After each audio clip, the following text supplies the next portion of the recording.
Hello and welcome again voice of America के उस brand new show में जिसके नाम के लिए आपने हमें बहुत अच्छी और बहुत ज़्यादा सजेशंस भेजी हैं। एक दफ़ा फिर आपको याद करा दें, 20 जून यानी अगले बुध को वो आखिरी तारीख है जब तक आप वो नाम सबमिट करा सकते हैं, जिसके विनर को ये वीडियो कैमरा मिलेगा। This very cool flip video camera जो कि आपके कंप्यूटर से यूएसबी से कनेक्ट भी हो जाता है। This video camera will go to the winner whoever suggests the name। हमारा 5 लोगों का पैनल है जो अगले बुध को बैठेगा और आपकी जो लंबी चौड़ी लिस्ट है जिसमें ऑलरेडी हमारे पास कोई तकरीबन 40-50 नाम आ चुके हैं, उस लिस्ट में से वो नाम चुना जाएगा जिसके विनर को ये कैमरा मिलेगा। और ये कैमरा हम हर महीने उस शख्स को भी देते हैं जो पाकिस्तान से हमारे टीवी शो खबरों से आगे के लिए कोई अच्छी खबर के सेगमेंट के लिए पाकिस्तान से कोई अच्छी खबर भेजता है। इसकी तफसीलात आपको हमारे फेसबुक पेज VOA उर्दू या हमारी वेबसाइट urduvoa.com पर मिल सकती हैं। सो याद रखें, you can suggest names for this show. आपको पता है कि ये शो किस बारे में है। ये शो आपका है जिसमें आप अपने सवाल पूछते हैं, योर टफ क्वेश्चंस, जिसके जवाब हम आपके लिए लाते हैं अमेरिका के मुख्तलिफ महकमों, मुख्तलिफ थिंक टैंक्स और मुख्तलिफ थिंकर्स से। हमारे साथ आज इस शो में है Lisa Curtis. Welcome Lisa. Lisa Curtis is with the Heritage Foundation and she is a well-known expert on South Asia. She's usually in touch with a lot of insiders and people in the government, so when we ask her something, she really knows what she's talking about. पिछली दफ़ा हमने आपको ये भी बताया था कि कुछ लोगों के सवाल रह गए थे और आपसे वादा किया था कि ये शो टोटली अनसेंसर्ड है, आपके सवाल और आपके कमेंट सेंसर नहीं किए जाएंगे। और ये भी वादा किया था कि जिन लोगों के सवाल रह गए हैं हम पहले उनकी तरफ जाएंगे। तो let's start from Tariq Ahmad Peer, Facebook पे जिनका सवाल था पिछले शो के लिए, हम आज लीसा कर्टिस से पूछते हैं। लीसा, mister Tariq Ahmad Pir wants to know, it's actually a comment, but I want your response to it. He says that I want to say that the relation between US and Pakistan is only because of US presence in Afghanistan. When US will go back from Afghanistan, there will be no more relations. History tells us how selfish US and Britain are. Thanks. Well, I would have to respectfully disagree, I think, with that question, or the assumption in that question. I was actually a diplomat serving in Pakistan in the mid-1990s. And even then, when there were sanctions against Pakistan for its nuclear program, there still was a fairly vibrant relationship between the U.S. and Pakistan. And there is a lot of goodwill between the two countries. Yes, we are going through a very strained period. I think 2011 will probably be remembered as the worst year for U.S.-Pakistan relations, whether it was the Ray Davis incident, the Osama bin Laden raid, the NATO supply lines, the NATO supply lines, the Panetta statement, which recently happened in Afghanistan. Yes. Yeah. So I think certainly there are tremendous strains on the relationship right now, but I think that's because there are fundamental differences between the two countries and the vision that they have for Afghanistan, and that is really what is causing all of the other problems in the relationship. Lisa, before I go to the second question, this question came up again and again last time, so I want to bring it to you now. A lot of people, like Mr. Tariq Peer said, well, when the US leaves, there'll be no more relations. A person said last time, well, we only find out about US aid when it's withdrawing it. How come we don't find out about it when it's... What is the US not doing in reaching out to the people of Pakistan? Why is there... Where's the disconnect? Well, I think that's a good point, because I think Pakistanis need to ask their own leaders. The U.S. knows it has sent $24 billion in aid to Pakistan over the last 10 years. Pakistan is one of the largest aid recipients of the U.S. So, yes, this is a question that needs to be asked. Where has that aid gone? A lot of it has gone to the military. So, has the military been able to use that aid to good purpose by fighting the militants and controlling Pakistani territory, ensuring that terrorism cannot be launched from its territory? I think that's one question. And then the other question is, how has the civilian aid been utilized? And we know that it's only been in recent years that the U.S. has put greater attention on providing civilian aid. That's through the Kerry-Lugar-Berman bill, which basically put forward $1.5 billion per year toward just civilian economic aid. But unfortunately, there have been a lot of problems in implementing that aid, in putting it toward projects that are visible to Pakistanis. And why is that problem? Well, I think there are many different reasons, and I don't think we can blame one side or the other. I think there are probably problems with the way U.S. aid operates, but also there's the security issue. A lot of times the security that is needed to protect the projects is not there.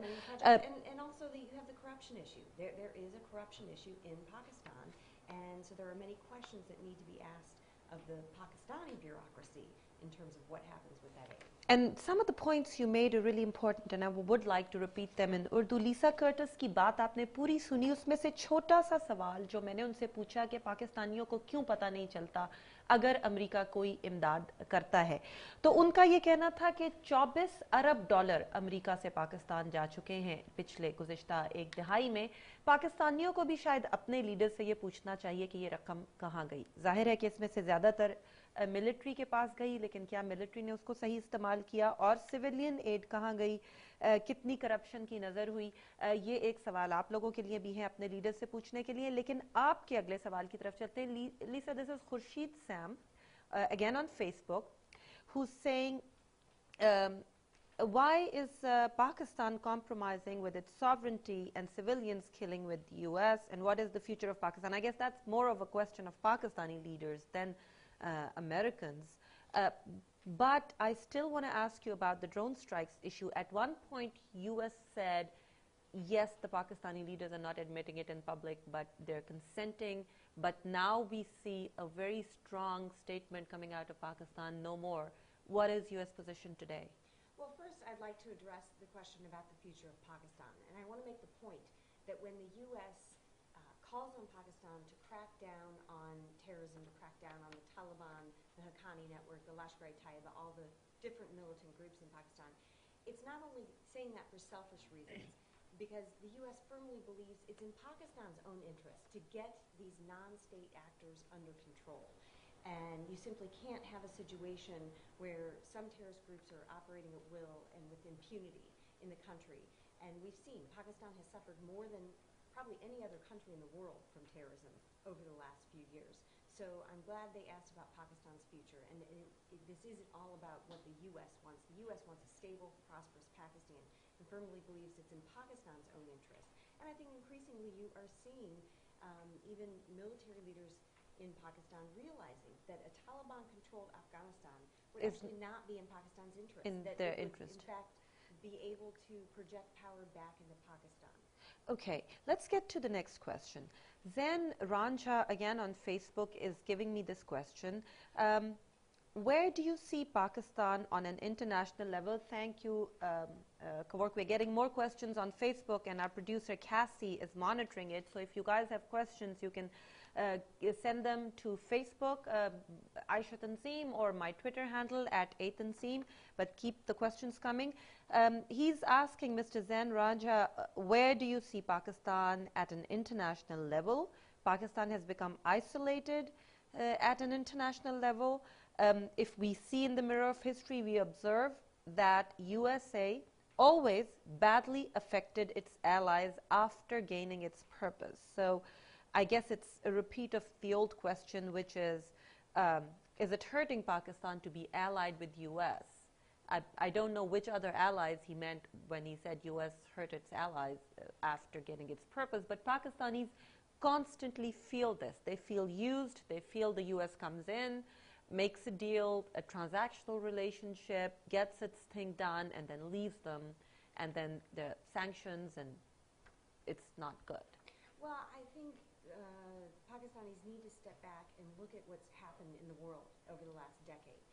You had the 9/11 attacks, the biggest attack on U.S. soil in 100 years, 3,000 civilians killed. And so clearly the U.S. Must react to that situation. And, you know, for better or for worse, most of the senior al-Qaeda leaders that have been captured or killed have, we've done those operations in Pakistan. So there is a problem, and it's an international problem. It's not just the U.S. that is concerned about al-Qaeda and terrorism. It's the rest of the civilized world.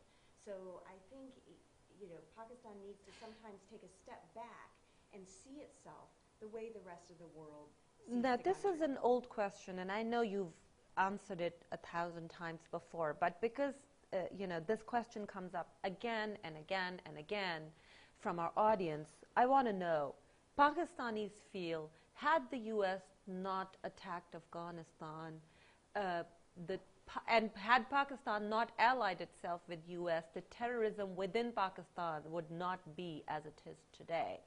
They feel that they inherited a problem that was U.S.'s problem and maybe Afghanistan's problem by allying with U.S.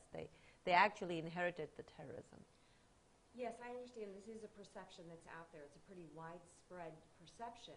But again, I think you have to look at, what were the terrorist groups doing even before 9/11? And we know that they were training in Pakistan and Afghanistan. So it's not as if the U.S. brought the terrorists to Pakistan. But unfortunately, since the terrorists attacked the U.S. had to react to that. And so the terrorists then have put themselves against the Pakistani state, some of them. So I think, again, we come back to that idea that until Pakistan believes it's in its own interest to get this terrorism problem under control, I don't think we're going to have a satisfactory relationship between the U.S. and Pakistan. The U.S. is never going to see the terrorism issue the way Pakistan does. I think, in Pakistan, there's a belief that you can support some terrorists and fight others. But I don't believe that's possible because most of these groups share training camps. They help each other logistically. They intermingle. They have relationships. We know that the Haqqani network has relationships with the TTP. We know that the senior Afghan Taliban leadership also has relationships with the Haqqani network. So they're all interlinked, and it's simply not possible to attack some parts of that network and not others. Not others. Okay. So let's go back to the questions. Mr. Muhammad Ismail Arif, again, asked on Facebook, why is Pakistan being sidelined because of the follies of our government, especially by our current foreign minister? Mr. Muhammad Ismail Arif, some of these questions that you're asking, you probably should ask the Pakistan government, but I'll get to the part of your question which I think we can ask Lisa here, which is, where has the so-called strategic dialogue gone? We were known as the equal partner in the war against terror. Why has the partnership failed? Who is benefiting from the current disturbed Pak-US relationship? How can we overcome this and resume back to normalcy? Well, if you knew that, then I think the State Department would just hire you to be their god right now, right? No, but I think it's a good question because I think the Obama administration came in with the view that if it opened up a strategic dialogue with Pakistan, dealt with Pakistan's interests, whether it be energy or trade, the host of issues that Pakistanis are interested in, that if they raised up that dialogue, that then they would see some change in how the Pakistan government deals with militancy and terrorism, and they felt that would sort of bring the two countries closer. Unfortunately, that didn't happen, and I think the Obama administration now is questioning whether that was the right approach or whether there has to be a much more transactional approach. Nobody wants an implosion of the relationship, but at the same time, the U.S. simply is not able to have an effective or productive counterterrorism partnership with Pakistan right now. So I think there are a lot of questions about what is the right approach, and nobody quite knows it. And I think the previous question dealt with the civil-military tensions that are in the country, which makes it even that much more difficult for the U.S. to deal effectively because there is a lot of dissonance and incoherence in Pakistani governance right now, and that makes it doubly hard for the U.S. to be able to engage with Pakistani leaders effectively. And what is the answer moving forward? Like you said, I'm afraid I don't have that answer, but I do know that both sides are not interested in a complete collapse of the relationship. and I think both sides want to gradually get relations back on track. It's not going to be easy. I wish I could say we're not going to face troubles in the future, but I think we probably will. And then the question was asked, who's benefiting from the disturbance in the U.S.-Pakistan relationship? I think the terrorists are. Quite frankly, I think the non-state actors in Pakistan who are becoming increasingly powerful, they are able to challenge the state. We saw the naval base in Mehran was attacked in late May of last year. We've seen that they are attacking army installations. GHQ was attached. That's right. That's like attacking the Pentagon here. Unfortunately, the only way forward is for the U.S. and Pakistan to cooperate and find a way to work together despite their differences. Which they're having a hard time doing. Thank you very much, Lisa. That's all the time we have today, but we'd love to have you back again. हमारे देखने वालों से माजरत के साथ ये show हम eventually करेंगे आपके लिए आधे घंटे का, लेकिन कुछ टेक्निकल वजूहात की वजह से नया शो है, इंटरैक्टिव है, वेब पर है, स्ट्रीम करते हैं, स्काइप भी बीच में होता है, तो हमें इसे 15 मिनट तक महदूद रखना है. जब हम फिगर आउट कर लेंगे कि हम आप तक एक अच्छा लाइव आधे घंटे का शो कैसे ला सकते हैं, तो हम आपके मजीद सवालात भी इसमें रखेंगे. अभी भी हमारे पास सवाल हैं जो बच गए हैं, अगले शो में हम उन तक भी आएंगे. तब तक के लिए आपसे इजाज़त चाहते हैं. याद रखें, हमारे फेसबुक पेज पर जाकर हमारे प्रोग्राम के लिए नाम की सजेशन ज़रूर दीजिएगा अगर आप ये वीडियो कैमरा जीतना चाहते हैं. तो अगली जुमेरात को फिर आपसे मिलेंगे 9:30 बजे पाकिस्तान टाइम. तब तक के लिए इजाजत दीजिए. खुदा हाफिज. 20 जून यानी अगले बुध को वो आखिरी तारीख है जब तक आप वो नाम सबमिट करा सकते हैं जिसके विनर को ये वीडियो कैमरा मिलेगा. This very cool flip video camera जो कि आपके कंप्यूटर से USB से कनेक्ट भी हो जाता है. This video camera will go to the winner whoever suggests the name. हमारा 5 लोगों का पैनल है जो अगले बुध को बैठेगा और आपकी जो लंबी चौड़ी लिस्ट है जिसमें ऑलरेडी हमारे पास कोई तकरीबन 40-50 नाम आ चुके हैं, उस लिस्ट में से वो नाम चुना जाएगा जिसके विनर को ये कैमरा मिलेगा. और ये कैमरा हम हर महीने उस शख्स को भी देते हैं जो पाकिस्तान से हमारे टीवी शो खबरों से आगे के लिए कोई अच्छी खबर के सेगमेंट के लिए पाकिस्तान से कोई अच्छी खबर भेजता है. इसकी तफसीलात आपको हमारे फेसबुक पेज VOA उर्दू या हमारी वेबसाइट urduvoa.com पर मिल सकती हैं. सो याद रखें, you can suggest names for this show. आपको पता है कि ये